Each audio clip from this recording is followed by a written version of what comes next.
And in that time, I had found a commercial grow that was out that way, and I threw an application in and was like, we'll see what happens. And a lot of time went by, like 6 months went by, and to the point where they called, they were using like a temp agency to hire people at the time. So It's when, medical.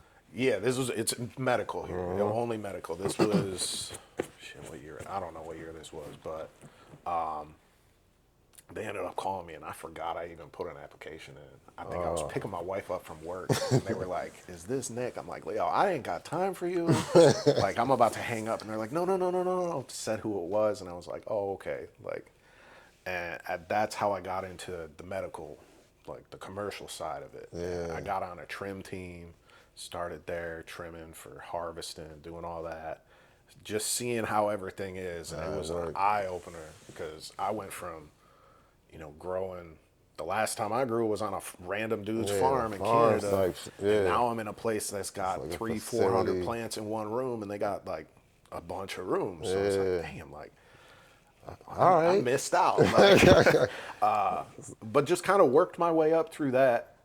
And when I moved back there, I was still doing photography, still doing all that, and I was working a lot with the county, the Okay. tourism people. So I was helping them out doing tourism, and just through word of mouth, through some people I worked with and some people who were in the marketing department that I knew. They were like, "Yeah, we need to update some photos of this. We need to get this." And one of my friends in marketing was like, "Well, we have a photographer here. Like, he's in the back." Then they slowly were like, "All right," like gave me a little bit, like, "Hey, can you do this?" And I was like, "Psh, done." And they were like, "Oh, okay," and just kept doing more and more and more for them till the point where they were like, "Okay, like we need you to just do this full time for us now."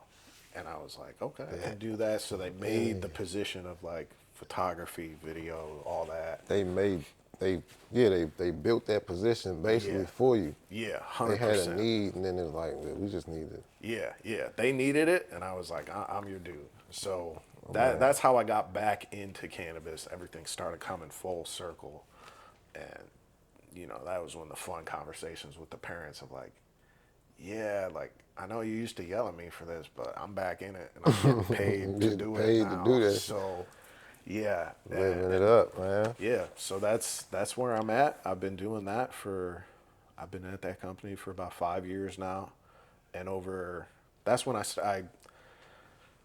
I was there for maybe 2 3 years, and I went to a cannabis event that they had, and I met a couple people there, and I saw like, wait a minute, like, because up until then I was just like, all right, this is like commercial cannabis, like it's it's cool, there's a need for it, but it wasn't really what I was looking for. 100%. I was looking for, the people like I used to be like, Yeah, and I knew they still existed. but it wasn't So, easy or yeah, motherfuckers yeah. wasn't coming out like that. Like No, it no, was people were real still, in the behind the shadows. curtain, Yep, yep. So I met a couple people, and they were good group of people, and that's when I started my social media. And just at the time, I had no idea what I was doing. I just knew what I was doing looked cool, and I wanted more people More to see it. people to see it. Because at the end of the day, with life, like it all comes down to like what are you leaving behind?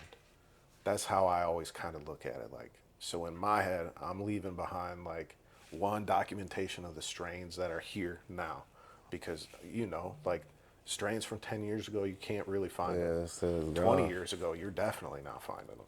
They're still around, but you got to know, you got to be in the know. So I was like, all right, I'm gonna use this social media, see what happens, and it just blew up, like in no time. It was like a year, and I was at like 50K or something, and I It's was like, damn, like okay, like it's it's a caught on. form of art that's hard to capture, or Yeah, because one, it's like a trusted guy to, you know what I'm saying, community. Like you saying, yeah, you was looking for the ones that was in the shadows while you were also working with the commercial side of it.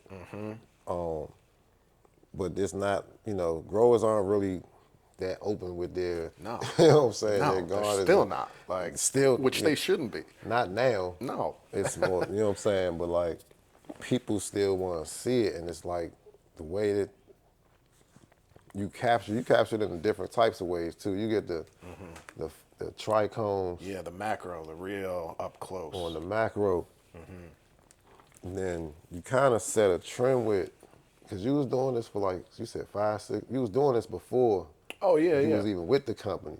yeah. So that's in my head. That's kind of like a trend that you done put. I'll take it. You know what I'm saying, on the market, at least in this Yeah. area, because wasn't nobody In taking those Maryland, types of yeah, photos. yeah. I have so one of the photographers that really opened my eyes to it. His name is Eric Christensen. He goes by like Eric Nug Shots online. Yeah.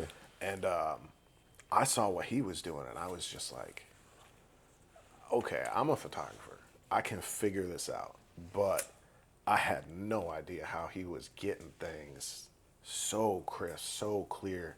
And with macro photography, your depth of field is so small. So what's in focus is so little. And I kind of just started figuring it out. I would watch his stuff. I bought all his books, looking at it, trying to figure out. I'd watch interviews with him, and I'd hear him mention something of like a piece of gear. He'd be like, "Oh, I got a automatic focus rail." And I'm like, "What's a focus rail?" So I'm like Googling, figuring it all out, and then I'm seeing like, okay, I think I'm figuring out what he's doing. So from there, just used the commercial job that I had, saving up my money and just buying piece by piece, like building up my own studio basically. And that was how that all kind of came together. But